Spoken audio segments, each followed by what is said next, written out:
Assalamualaikum, hello guys. Jadi video ini dibuat sebagai pengganti untuk pertemuan ketiga ya. Nah di pertemuan ketiga kita sebetulnya akan membahas terkait dengan kebijakan-kebijakan yang ada terkait dengan penerjemahan dalam media. Yang namanya media ini bisa mencakup media massa maupun media elektronik. Dan terkait dengan penerjemahan itu ada beberapa hal yang diatur dalam undang-undang, peraturan presiden, dan produk-produk terkait kebijakan lainnya. Oke, jadi ada beberapa produk kebijakan terkait dengan penerjemahan atau terkait dengan penggunaan bahasa Indonesia maupun bahasa asing dalam media di Indonesia. Yang pertama adalah terkait dengan Undang-Undang Nomor 24 Tahun 2009. Ini mengatur tentang penggunaan bahasa, ya. Sebetulnya Undang-Undang Nomor 24 Tahun 2009 tidak hanya mengatur penggunaan bahasa, tapi atribut-atribut kenegaraan lainnya, yang juga mencakup bendera dan lain sebagainya. Kemudian ada Peraturan Presiden Nomor 63 Tahun 2019 tentang penggunaan bahasa, entah itu bahasa Indonesia, bahasa asing, maupun bahasa daerah. Lalu kita juga akan coba mengeksplor ya pedoman perilaku penyiaran dan standar program siaran KPI tahun 2012. Ini adalah produk pedoman KPI yang paling up to date yang bisa saya temukan. Kalau misalkan teman-teman punya versi yang lebih up to date dari ini, silakan nanti disimak ya, dibaca. Kita membahas tentang pedoman penyiaran karena terkait dengan translation in media ini juga mencakup penerjemahan dalam media elektronik yang juga mencakup televisi maupun radio. Dan yang terakhir nantinya kita akan bahas salah satu isu dalam kegiatan penerjemahan di media. Nah, karena media sekarang semakin banyak ya, mencakup media digital dan juga media sosial. Ini akan kita bahas salah satu isunya. Sekarang kita masuk ke produk kebijakan yang pertama, yaitu terkait undang-undang. Kita lihat Undang-Undang Nomor 24 Tahun 2009. Pasal 39 menyebutkan bahwa bahasa Indonesia wajib digunakan dalam informasi melalui media massa. Nah, bisa kita perhatikan bahwa di sini bahasa Indonesia perlu digunakan ya dalam media massa. Jadi memang ada aturannya dalam undang-undang. Oleh karena itu, dari pemerintah pun juga sudah membatasi adanya penggunaan bahasa asing yang berlebihan ya. Tetapi pada ayat kedua di sini juga disebutkan media massa dapat menggunakan bahasa daerah atau bahasa asing yang mempunyai tujuan khusus atau sasaran khusus. Ya. Jadi pemerintah juga tidak strictly limit ya atau strictly melarang penggunaan bahasa asing maupun bahasa daerah dalam media massa.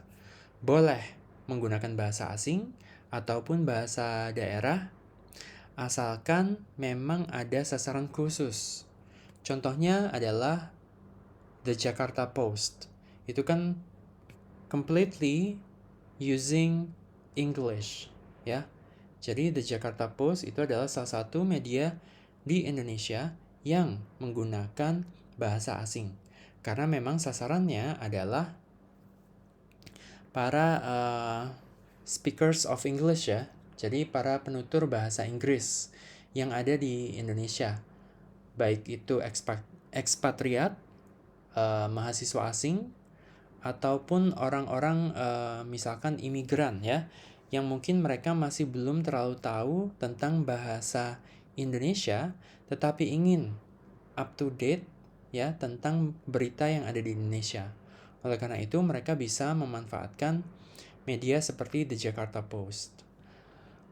Lalu untuk bahasa daerah, tentu saja biasanya kalau misalkan di masing-masing kota ya, atau provinsi itu kan biasanya ada koran lokal ya, yang menggunakan bahasa daerah, itu juga diperbolehkan.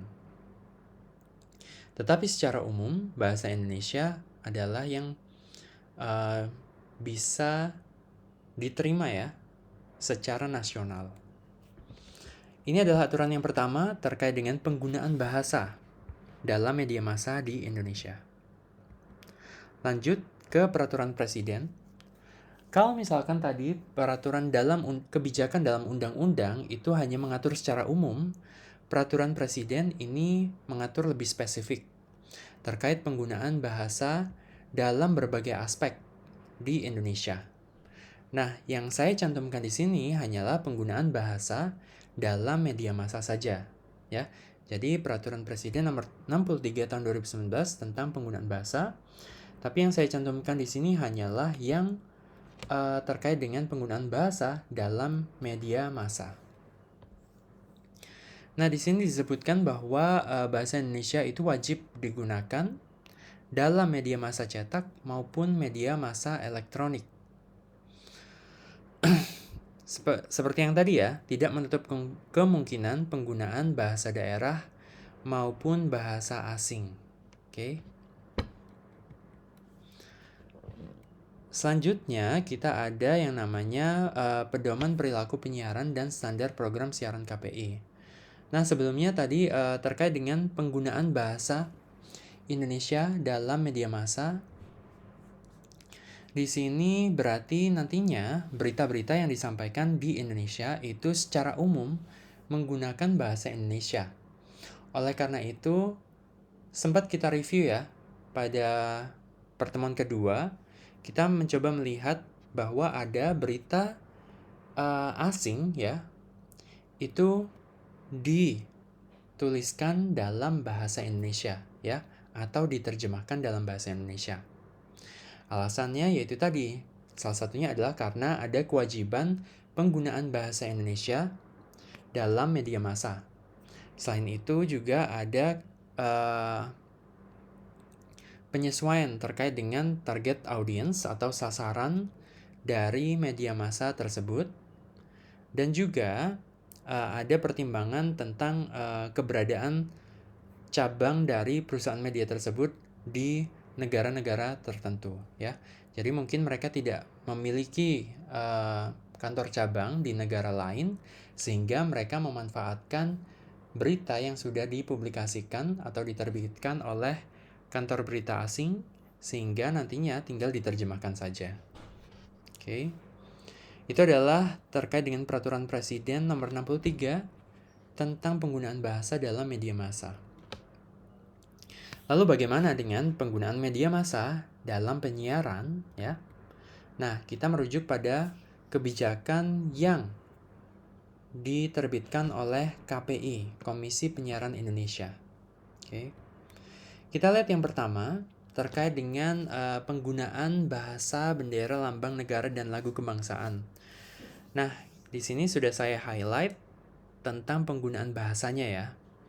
Jadi untuk lembaga penyiaran apapun di Indonesia itu wajib menggunakan bahasa Indonesia yang baik dan benar sebagai bahasa pengantar utama.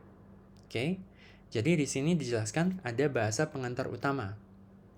Tetapi artinya tidak menutup kemungkinan nantinya ada bahasa pengantar supplementary ya, atau bahasa pengantar pelengkap. Excuse me. Nah, di sini juga disebutkan kecuali bagi program siaran yang disajikan dalam bahasa daerah atau bahasa asing. Oke. Jadi program siarannya itu boleh ada yang menggunakan bahasa daerah atau bahasa asing. Ya. Tapi secara umum biasanya wajib menggunakan bahasa pengantar utama bahasa Indonesia.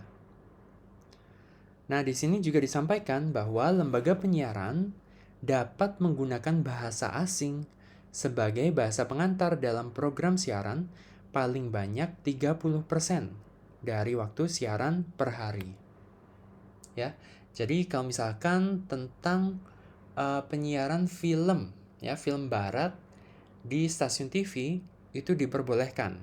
Karena mungkin durasi dari penyiaran film tersebut biasanya kan sekitar mungkin 3 jam ya. 3 jam atau 3,5 jam. Itu kan tidak sampai 30% dari waktu siaran per hari. Oke. Kalau misalkan sekarang stasiun TV kan jam siarnya sangat lama ya dibandingkan dulu mungkin jam 12 itu sudah layarnya sudah jadi semut ya. Tapi sekarang biasanya mungkin sampai jam 3 pagi. Bahkan kalau misalkan sudah waktunya Ramadan atau bulan puasa, biasanya kan siarannya malah bisa sampai 24 jam ya. Jadi program berbahasa asing itu diperbolehkan dengan waktu siaran paling banyak 30% dari waktu siaran per hari. Oke. Nah, ada juga peraturan tentang ungkapan kasar dan makian ya. Di sini disebutkan kalau penggunaan bahasa yang digunakan tadi disampaikan ya harus yang baik dan benar ya. Tetapi tidak menutup kemungkinan bahwa kadang ada penggunaan ungkapan yang kasar atau makian ya. Nah, ini tetapi dilarang ya dalam penyiaran di Indonesia. Oke. Jadi misalkan ada F-word ya dalam film berbahasa asing itu tidak diperbolehkan ya. Baik itu nantinya ungkapan kasar maupun makiannya itu baik dalam bahasa Indonesia, daerah maupun bahasa asing itu tidak diperbolehkan. Oleh karena itu biasanya perlu disensor ya. Kalau misalkan teman-teman sering ini ya mendengar tut ya, itu kan berarti ada sensor di situ. Nah, itu dilarang ya. Jadi bahkan dilarang untuk diterjemahkan ya.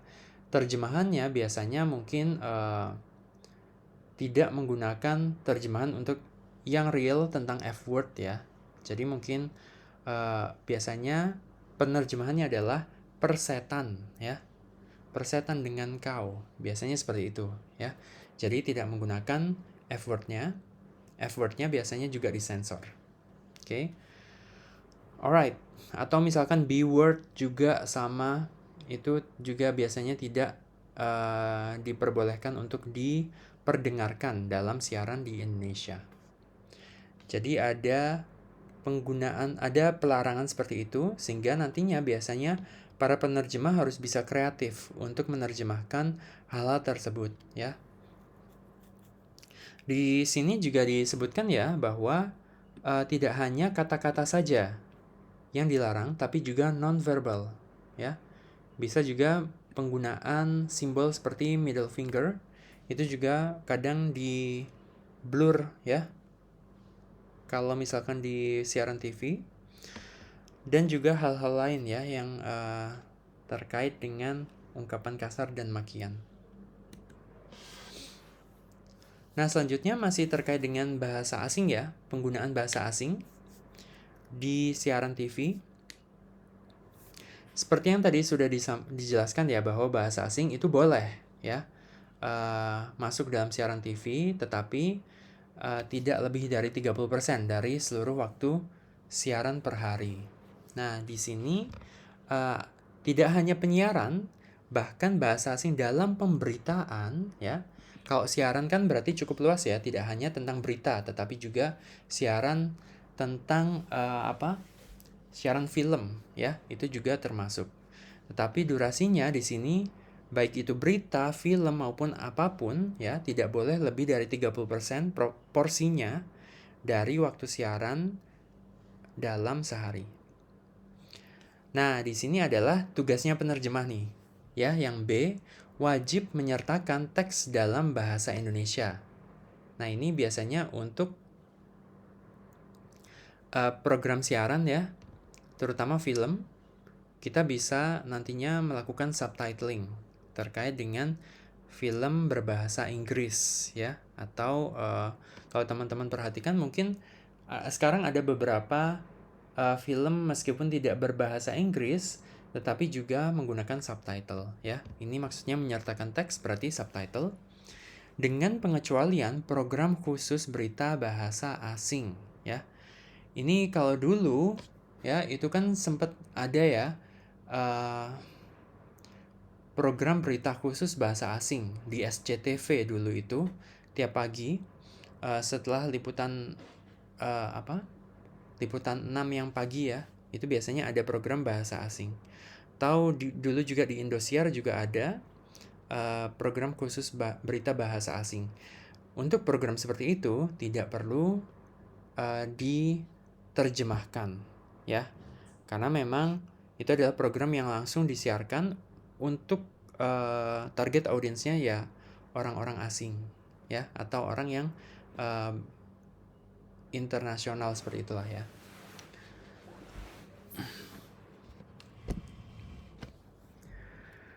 Selain itu juga pengecualian adalah terhadap siaran pelajaran bahasa asing. Jadi kalau misalkan di TV itu ada penyiaran tentang pelajaran bahasa Inggris, maka tidak perlu pakai subtitle ya. Tidak wajib.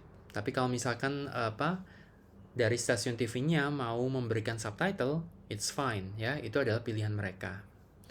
Kemudian di sini juga ada pembacaan kitab suci, lalu ada siaran olahraga atau siaran langsung. Nah, siaran olahraga, kalau misalkan teman-teman suka nonton F1 atau misalkan siaran apa lagi biasanya? Sepak bola ya, tapi biasanya sepak bola itu sudah ada komentator yang menggunakan bahasa Indonesia.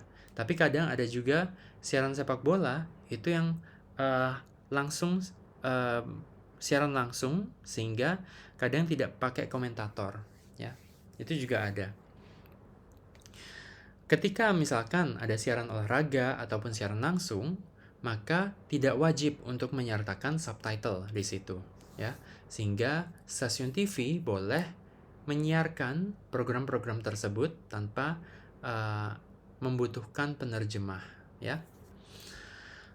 Selanjutnya adalah sulih suara. Sulih suara berarti dubbing ya guys ya. Paling banyak 30% dari jumlah program siaran berbahasa asing dari seluruh waktu siaran per harinya. Oke. Nah, ini yang suka nonton Korean drama ataupun Japanese dorama ya. Ini ternyata diatur ya. Jadi terkait dengan dubbing itu paling banyak 30%. Jadi kalau misalkan ada juga siaran TV ya, siaran film berbahasa Inggris ya, itu kadang juga ada yang menggunakan teknik dubbing yang disiarkan di TV ya. Terutama kalau misalkan filmnya itu disiarkannya adalah minggu pagi untuk anak-anak ya. Karena target audiensnya adalah anak-anak, biasanya siaran tersebut pakai dubbing. Nah, ini adalah kesempatan bagi para penerjemah media untuk berkontribusi dalam penerjemahan tersebut ya, penerjemahan dubbing. Terkait dengan pengisi suaranya, itu biasanya bukan tugas dari para penerjemah. Nanti akan ada pihak yang mengisi suara sendiri. Lalu di butir D ya, huruf D di sini dijelaskan program yang disajikan dengan teknologi bilingual tidak termasuk sebagai program yang disulih suarakan. Nah, seperti apa teknologi bilingual? Jadi kalau dulu ya, sekarang sepertinya hampir tidak ada ya.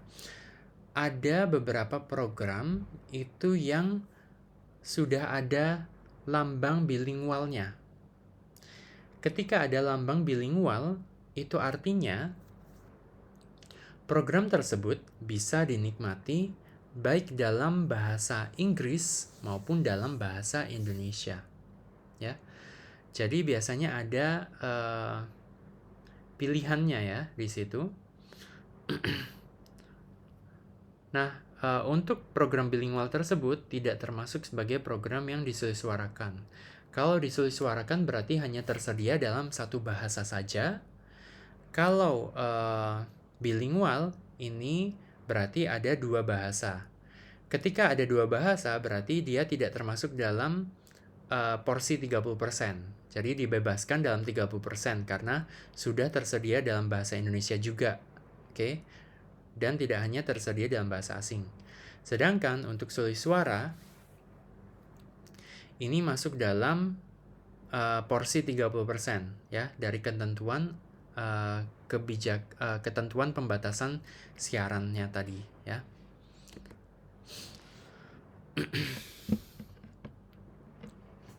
Oke, berikutnya terkait dengan bahasa siaran. Ini dari tadi sebetulnya sudah kita bahas ya, bahwa intinya kalau di Indonesia diwajibkan menggunakan bahasa Indonesia, tetapi ada porsi 30% untuk program berbahasa asing ya.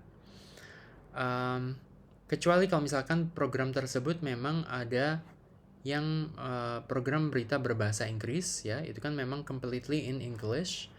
Itu juga diperbolehkan ya. Lalu di sini dijelaskan juga lembaga penyiaran berlangganan yang menyiarkan program-program asing melalui saluran-saluran asing. Jadi ini seperti TV kabel ya, yang ada dalam paket siaran wajib berusaha semaksimal mungkin menerjemahkan ke dalam bahasa Indonesia dalam bentuk teks atau sulih suara. Nah, kalau misalkan teman-teman mungkin ada yang berlangganan ya TV kabel atau TV satelit, itu kan biasanya program-programnya dari asing.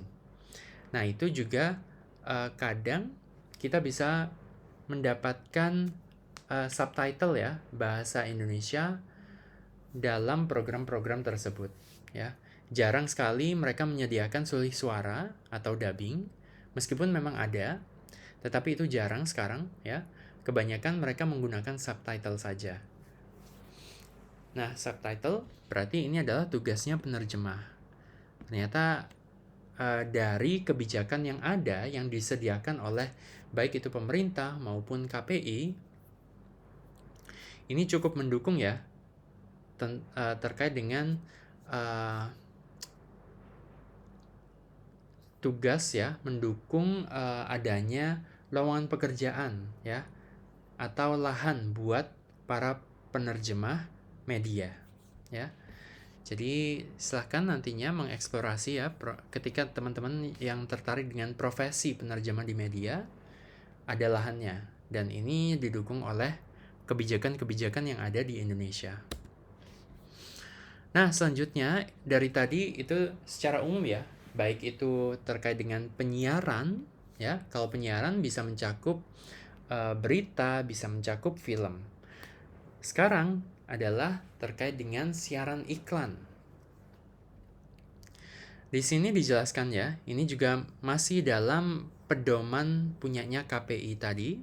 Di pasal 43 ayat 3 dijelaskan bahwa materi siaran iklan wajib menggunakan ya sumber daya dalam negeri. Wajib mengutamakan ya. Jadi kalau mengutamakan berarti yang diprioritaskan adalah penggunaan sumber daya dalam negeri. Maka dari itu, ketika misalkan teman-teman melihat ya, menonton iklan, kalau iklan itu adalah produk asing, biasanya harus diterjemahkan dalam bahasa Indonesia agar bisa menjangkau lebih banyak pasar ya yang ada di Indonesia.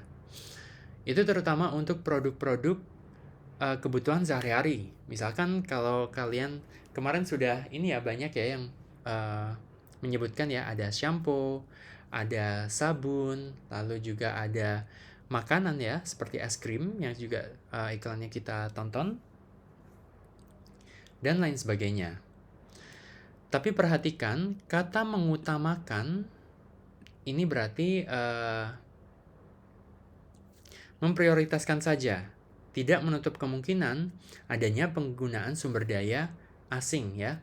Ketika tadi menggunakan sumber daya asing, iklannya itu masih menggunakan iklan asing, tapi bahasanya bisa diterjemahkan ke dalam bahasa Indonesia. Nah, ini ada pengecualian. Kalau misalkan teman-teman pernah nonton ya iklan-iklan mobil ya, itu biasanya mereka tidak menerjemahkannya ke dalam bahasa Indonesia ya. Jadi ini sekali lagi perlu menyesuaikan juga dengan target audiensnya ya. Jadi di sini disebutkan mengutamakan penggunaan sumber daya dalam negeri, maksudnya adalah video iklannya misalkan dibuat di Indonesia dengan kru-kru orang Indonesia ya. Tetapi kalau misalkan iklan tersebut menggunakan iklan yang dari asing, itu juga tidak masalah ya. Karena dalam peraturan ini hanya disebutkan mengutamakan saja, tidak menyebutkan wajib dibuat di Indonesia ya. Ketika menggunakan iklan asing, maka diterjemahkan. Tetapi ketika misalkan ini masih juga menyesuaikan dengan target audiensnya. Iklan-iklan seperti misalkan yang barusan saya sebutkan adalah iklan mobil, itu mungkin juga bisa menyesuaikan dengan target audiensnya.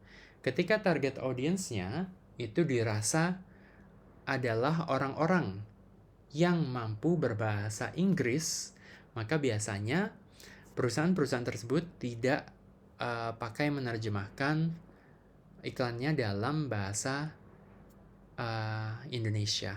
Seperti itu ya. Jadi ada pertimbangan-pertimbangan tertentu yang juga dilakukan oleh perusahaan-perusahaan tersebut. Tetapi dari kebijakan yang ada ini sudah cukup mendukung lahan ya, mendukung profesi para penerjemah yang ada di Indonesia ya, dengan adanya kewajiban-kewajiban seperti ini. Nah, sekarang kita masuk ke dalam pembahasan tentang isu dalam kegiatan penerjemahan di media. Oke, dengan semakin merebaknya media sosial ya, dan juga semakin canggihnya teknologi digital yang ada, sehingga kecepatan internet yang bisa kita nikmati ini semakin cepat, ini juga mendukung cepatnya transmisi informasi ya. Transfer informasi itu juga semakin cepat dari hari ke hari. Orang-orang bisa dengan mudah mendownload film, mendownload audio, dan lain sebagainya dari internet. Nah, di sini yang akan kita bahas adalah terkait dengan penerjemahan dalam media, terutama media internet ya, terkait dengan kasus fansub ya, fan subtitle ya, yang biasanya kalau teman-teman suka mengidol ya, apa mengidol itu berarti suka mencari tahu berita-berita tentang idol atau hal-hal lain ya, atau misalkan suka mencari film-film dari internet, biasanya kalian akan mendapatkan subtitle yang tidak resmi ya. Nah, subtitle yang tidak resmi ini dibuat oleh para penerjemah ya. Penerjemah yang juga tidak diminta oleh pembuat filmnya. Nah, ini adalah kasus tentang penerjemahan dalam media ya. Jadi bagaimana hukumnya terkait dengan hal tersebut, bagaimana kebijakan yang ada dalam media. Kalau misalkan kasusnya seperti itu, kita lihat dulu ya. Kalau dari pasal 9 ayat 1 ya, ini UU HC, Undang-Undang Hak Cipta yang juga sempat kita bahas di kelas lain ya. Masih ingat? Kalau misalkan teman-teman masih ingat ya, jadi sebagai pemegang hak cipta itu punya hak moral dan hak ekonomi ya. Penerjemah pun memiliki hak cipta ya, baik itu hak ekonomi maupun hak moral. Tetapi perlu diperhatikan di pasal 9 ayat 2 bahwa hak ekonomi hanya bisa didapat jika mendapatkan izin dari pemegang hak cipta karya aslinya ya. Jadi hak ekonomi ini boleh kita dapatkan, maksudnya adalah kita boleh mendistribusikan ulang karya terjemahan kita hanya jika misalkan kita sudah minta izin terlebih dahulu dari pembuat filmnya bahwa kita akan menerjemahkan film tersebut dan kita akan mendistribusikan karya tadi ya. Jadi karya film yang sudah diberi subtitle. Kita boleh mendistribusikan atau menyalin atau memperbanyak ya karya tersebut hanya jika kita sudah izin kepada pemegang hak cipta dari karya aslinya ya. Jadi ketika kita belum izin, maka tidak boleh memperbanyak karya tersebut. Oke? Meskipun subtitlenya adalah punya kita. Ya. karena kita belum izin. Dan izin itu juga harus didapat secara tertulis. Karena yang namanya izin itu biasanya akan menjabarkan terkait dengan hak-hak apa saja yang bisa kita dapatkan. Ya, dengan dari izin tersebut, lalu kewajiban apa saja yang perlu kita lakukan ya. Misalkan ketika memperbanyak karya tersebut, kita wajib untuk membayarkan royalti kepada pemegang hak cipta filmnya.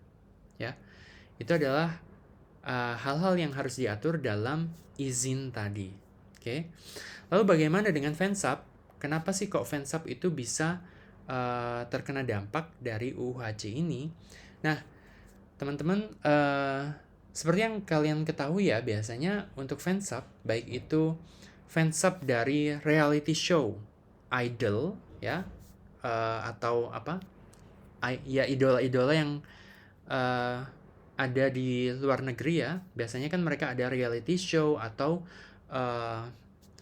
video-video lain tentang mereka ya. Yang sebetulnya itu sudah disiarkan dari stasiun TV yang ada di sana. Kemudian karena misalkan fan-fan yang ada di Indonesia itu masih belum paham tentang bahasa yang digunakan oleh mereka, tetapi kalian sangat mengidolakan mereka, maka biasanya ada beberapa fans itu yang memberikan subtitle pada siaran atau video tersebut ya. Sayangnya biasanya yang namanya fansub ini tidak meminta izin kepada pihak penyiar sebelumnya, yaitu stasiun TV di negara idola tersebut. Oke. Sedangkan padahal video hasil fansub ini biasanya diunggah di sebuah website yang mana di website itu biasanya membuka donasi ya. Ketika ada open donation dalam website tersebut, artinya sebetulnya pihak pemilik website itu diuntungkan dengan adanya duplikasi dari video tadi yang sudah diberi subtitle ya. Padahal seharusnya si pemilik website ini tidak memiliki hak ekonomi untuk mendistribusikan hasil karya atau video itu tadi di dalam websitenya, karena sebelumnya tidak memegang izin dari stasiun TV idolanya tadi. Oke. Jadi sebetulnya website ini ya, website entah itu forum fanbase ya, itu tidak memiliki izin dari stasiun TV, sehingga mereka seharusnya tidak memiliki hak untuk memperbanyak video yang mereka gunakan, yang sudah mereka subtitlekan, dan mereka sudah melanggar hak ekonomi dari si pemegang hak cipta sebelumnya ya. Ini dilarang. Jadi ketika nantinya misalkan dari stasiun TV tersebut itu bisa saja menuntut dari pemilik websitenya untuk membayar kerugian ya, dan juga menghapus videonya dari websitenya tersebut. Oke. Selain open donation, biasanya pemilik website itu juga diuntungkan dengan adanya iklan-iklan yang ditampilkan dalam websitenya ya. Biasanya iklan itu cukup clickbait ya. Misalkan kita salah pencet, tiba-tiba buka tab baru, ternyata itu adalah iklan ya. Jadi ini adalah beberapa hal yang sebetulnya sudah melanggar hak cipta dari pemilik sebelumnya ya, pemilik karya yang aslinya. Oke. Jadi para penerjemah ya, teman-teman, hati-hati juga ketika menerjemahkan ya fansub ini tadi. Baik. Kemudian terkait dengan mungkin hak cipta fansub yang ada di TikTok misalkan ya, atau di Instagram, itu juga perlu berhati-hati ketika misalkan kalian diuntungkan dengan adanya video yang sudah kalian subtitlekan. Itu artinya kalian seharusnya misalkan karena kalian sering upload video yang sudah ada subtitlenya, kalian akhirnya menerima beberapa endorse dari produk-produk lain ya. Itu berarti kalian sebenarnya sudah diuntungkan dengan pengunggahan video-video tersebut. Nah, ini sebetulnya sudah melanggar hak cipta dari pemegang hak ciptanya ya. Jadi kalian melanggar hak ekonominya karena kalian seharusnya memegang izin ya. Harusnya mendapatkan izin dari si pemegang hak cipta aslinya. Seperti itu ya. Baik, kalau misalkan teman-teman tertarik dengan isu ini, silahkan bisa baca lebih lanjut di jurnal ini ya. Jurnalnya pakai bahasa Indonesia, sehingga saya yakin ini adalah pembahasan yang cukup menarik ya. Selain terkait dengan fansub, ini juga berhubungan dengan publikasi buku ya. Jadi untuk buku, itu juga teman-teman harus mendapatkan izin tertulis dari pengarangnya atau publisher buku tersebut sebelum kalian menerjemahkannya ke dalam bahasa Indonesia ataupun bahasa Inggris. Oke. Jadi berhati-hati dengan isu-isu hak cipta karena di situ tidak hanya ada hak moral tetapi juga hak ekonomi. Meskipun sebetulnya kalian berniat baik ya. Terutama fansub ini juga sebetulnya para fans itu juga berniat baik karena kan sebetulnya kita ingin fans-fans lain itu juga bisa memahami apa yang sebenarnya mereka tonton di sini, dari fans untuk fans, seperti itu kan kata-katanya ya.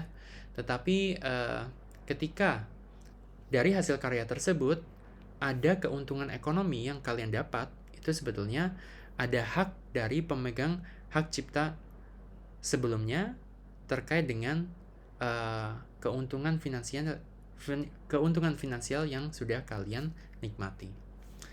Oke, jadi itu tadi adalah pembahasan tentang kebijakan-kebijakan yang ada di Indonesia terkait dengan penerjemahan di media ya. Terutama yang kita bahas sebetulnya bukan secara langsung tentang penerjemahan di media, tetapi lebih pada penggunaan bahasa di media. Ternyata kita diuntungkan dengan adanya peraturan-peraturan tersebut ya, baik itu undang-undang, kemudian peraturan presiden, dan juga pedoman yang dibuat oleh KPI ya. Ini adalah lahan buat teman-teman untuk menjadi penerjemah di media. Terkait dengan isu-isu hak cipta, ini juga perlu kita perhatikan sebagai penerjemah ya. Semuanya harus ada izin atau konsen dari pihak pemilik karya tersebut. Oke? Sampai di sini dulu presentasi untuk minggu ketiga ya. Saya akhiri. Assalamualaikum warahmatullahi wabarakatuh. See you in the class guys.